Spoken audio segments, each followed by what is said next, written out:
Hello, everyone. Today we have a very special episode as I'm joined by undefeated super featherweight boxer Austin Brooks. Thank you, Austin, for joining me today. Yeah, thank you. Appreciate it. And so I first saw you when you fought on the top ranked card on ESPN last summer. I noticed how quick you were, and you fought very well. So I've been following you for a while now, and it's cool to see you still being very active, which is why I decided to reach out to you on Instagram and wanted to learn more about you. So you had two fights already this year, with one of them being 2 weeks ago with a TKO victory. Tell me how you're feeling after that fight. I'm feeling good, man. I'm feeling good. I had a couple injuries that I'm just letting heal up, but I'm still working out, staying in the gym. I feel good, ready to move on to the next. That's great to hear. So correct me if I'm wrong, but have you been fighting at the super featherweight division your whole career? No, I fought at featherweight first. I fought at until my first fight on top rank against Victor Saravia. That was my last fight at featherweight. After that, I've been fighting at 130. One or two fights at 130 before that. So are you comfortable at this way? Like, are you trying to win a Yeah. title here, or are you going to look it up to move up soon? No, I'm looking to win a title at 130 for sure. So I feel comfortable right now. I don't cut much weight, so I feel comfortable and settled here right now so like making weight is pretty easy at this division. for sure, for sure. Super easy. 126 wasn't too bad, but I felt it just took off my performance a little bit, and I don't know. I didn't like it cutting too. I don't really like cutting weight. Period. Right. So I don't want to cut too much. And what's your height? I'm 5'7". Yeah, so that's good around that range. So do you like in the future? Do you think you'll move up though? Yeah, All right. yep. I'll move up. I'll definitely get to 135 and 140. I think 130 will be or 135 will be a good home for me in the next, few years. For sure. After I'm planning on winning a title though at 130, at least one. So just tell me a little bit about your background. Like, what age did you start boxing? Like, how'd you get into it? And yeah, how'd you get Yeah. into it? So I started I've always had a love for boxing and combat sports in general. I trained a little bit as a kid, like 8, 9 years old, but never like stuck with it and stayed consistent or anything. But I started when I was 17 again, about 16, 17, and I started taking it real serious and just focused my life on it, dedicated myself. But I mainly did it because um, I thought for sure it was something that I could make a name for myself in. I wasn't doing anything with my life. I was getting in a lot of trouble and uh, headed down the wrong path. And so I would get in a lot of fights too and, get arrested for it and stuff. And I decided, why not I'm just going to try to do this. I enjoy fighting. I enjoy learning, competing. And so I was like, yeah, let me just try to do this. And um, I think I ended up being a little bit better than I expected to. Right. So, like, what was your amateur career looking like? How long were you in the amateurs before you decided to turn pro? Uh, Man, I didn't do much in the amateurs. Wasn't too active like I would have liked to been. Um, you know, due to me and other things that were holding me back. So I just decided to um turn pro after like 18 fights, 19 fights, not many, didn't have many at all. So, but I also started kind of late, I started Right. competing kind of late and you know, it was hard for me because um I didn't have a big anybody really backing me, no big promoters or anything when I turned pro. So I really had to just, make a name for myself in the pro game. So, like, how was the support like with your coaches, your family, making a decision like the 18 fights you say in an amateurs? Pretty small compared to the average professional boxer. I'm assuming so. Like, what was just like the support and the thought process before deciding to go pro? Uh, they were ready. They were supportive of it. They think I was ready for the pros anyways. No need to waste my time in the amateurs. I'm getting older and I was ready for the pros, So my coach was ready. He told me I'm ready and made that decision. I would have stayed a little amateur longer if he said so. I listened to my team and my coaches, so they said I was ready. So I'm curious, were you an actual fan of boxing growing up? Like, were there any fighters, professional boxers that you actually like were a fan of? Yeah, 100%. Yeah, I mean, Roy Jones Jr. when I was coming up was huge, and he was the guy. So I feel my favorite for sure is Roy Jones Jr. He really inspired me to want to box. Like watching him was unreal. So I loved watching Roy Jones. My I like James Toney a lot. I like Pernell Whitaker, Sugar Ray Robinson. Um, but like growing up, yeah, it was Roy Jones Jr., James Toney, B Hop. Um, but I do like Pernell Whitaker and Sugar Ray Robinson, even though they were just a little out of my time. All right. So tell me about the future now. Any fights? Do you have any upcoming fights planned, or what's the future looking like for Yeah, you? we're looking at December. Hopefully on a bigger promotion or a bigger card, something like that. But they're looking at December, possibly sooner. We'll see. But they're looking at December, like my team is. Yeah, So what are you looking for like every year? Like how many is like three fights? I That'll be would your third fight this year, right? I would have liked more, but Mhm. it was kind of a just a weird year. I was scheduled to fight in February. It got canceled. There was a guy came in too far overweight, and so I got pushed back until March. I fought in March, and then I got a cut, from a clash of the heads. So I had to take a few months off because of the cut, and then I got scheduled for that date in August, and so I got that August fight in, and then now they're saying December. I would have liked to fight sooner though. I would like to fight a lot more. So you like staying active, right? Ideally, I think you know six, seven, for me like six fights, would be nice a year, maybe even more. If they put me on the schedule, I'll take the fight and I'll do it. So.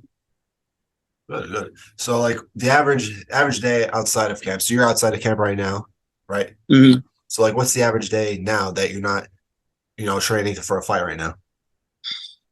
For an average day, really is I get up. I'm a personal trainer too. I teach boxing on the side, so I'll have a few lessons usually in the morning.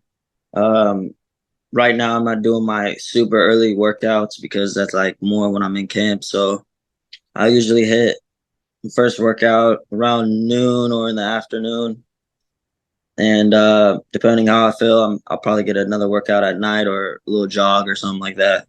But nothing crazy, just kind of staying in shape and keeping my body active, keeping my muscles firing and things like that. And then how about in camp? How many days a week are you in the gym, and what type of workouts are you doing and stuff like that?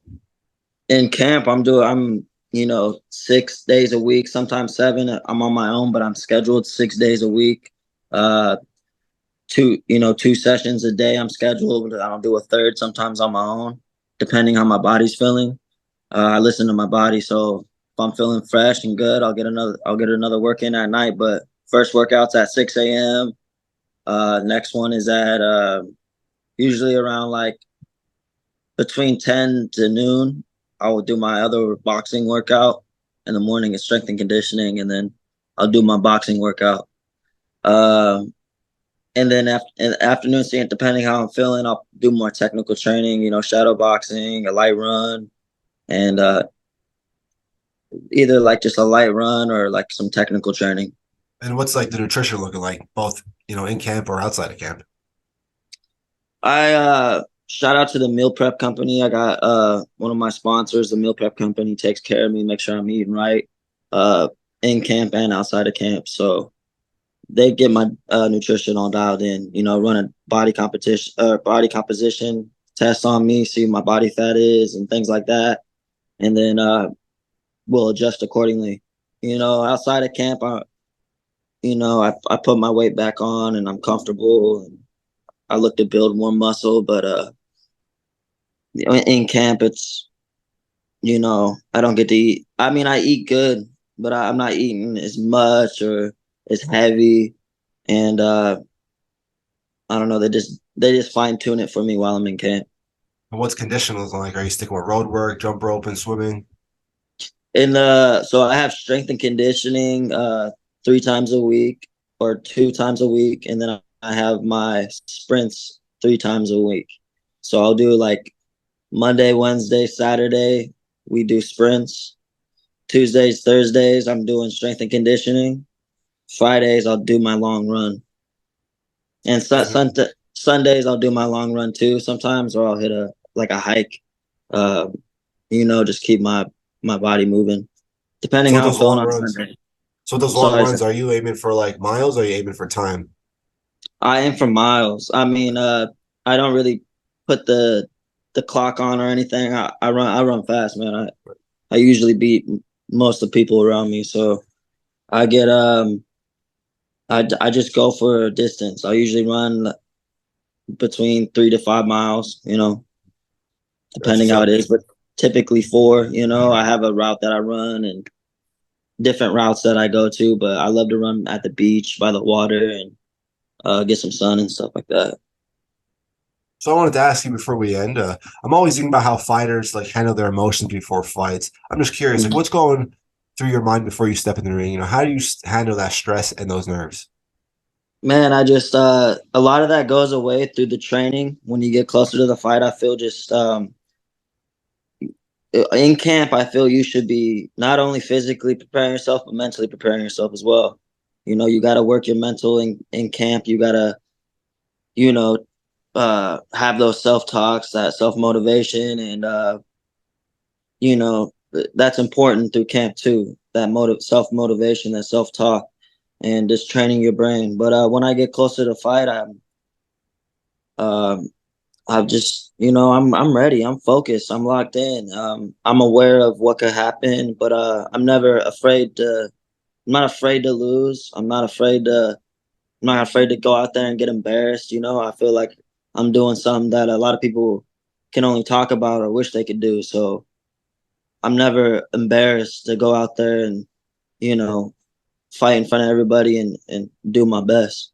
So I just tell myself, you're ready for this moment. You train, you put in the work, you've shown it in camp, and just go out here and do what you do best, and you're meant to be here. You're meant to be at this level. You're supposed to be here. Things like that. And it just, it makes me feel comfortable. I'm ready.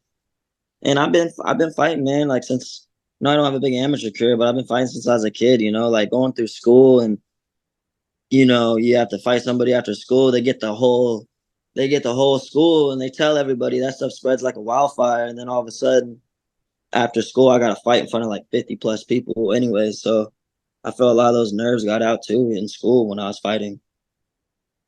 I feel like it's more of, for the average person just getting scared to get embarrassed, not so much getting hurt. I mean, A I'm hundred a percent, 100%. That's exactly what it is. They're scared to get embarrassed, and it's I'm never scared of that because people can talk and say whatever, but at the end of the day, like I said, I I bet they would not get up in that ring and do the same thing, or they would, and I bet they would. Their tune would change even if it came down to them having to get up in that ring. They'd go, "Whoa, whoa, whoa, I was just kidding," or I was just playing. It's not that serious. But like if and a lot of people get caught up in the crowd, they talk about it. Oh, what do you think about the crowd? What do you do with the crowd? I don't even think about the crowd. I can hear my people chant my name and I'll feed off of it, but it's not in my head. I'm not like, oh, so are they watching me? Are they? I just go out there and do me. And if you're comfortable and you do just go out there and be you, people tend to like it. Well, I feel like now with this big social media era, it's easy just to talk a lot behind the screen now, behind the act tough behind the screen, of course, and that's affects them when they get into the real world. Again, out in public, they're not that tough guy anymore, and social media I feel like is ruining that with boxers, right? A lot of boxers are starting to get a lot of hate now with losses, right? If you lose, you're Yeah, hundred automatically percent. washed and stuff like that. So I think it's social media is very toxic when it comes to that attitude. 100%, 100%, 100%. It is a big issue now. You got that. Yeah, because of social media and people post you and make a meme about you and stuff like that. So people are scared, but the top dogs, they don't feed into that. The guys at the top and those champs, they don't care. They don't read into that stuff and whatever. Take it as if they're criticizing you, take it as constructive criticism. You know, try to be like, okay, yeah, I'll work on it or whatever they say. You know. Well, I appreciate you joining me today, Austin. I'm definitely looking forward to your career. Keep doing what you're doing, keep working, and yeah, I've been following you on Instagram. I'll be tuning into your next fight. But yeah, I appreciate you doing this. You're actually my first guest, professional boxer on this episode of mine. So I Oh, really appreciate you doing that. oh yeah, no doubt, man. I appreciate you reaching out. Thanks for getting me out there a little bit more. Thank you.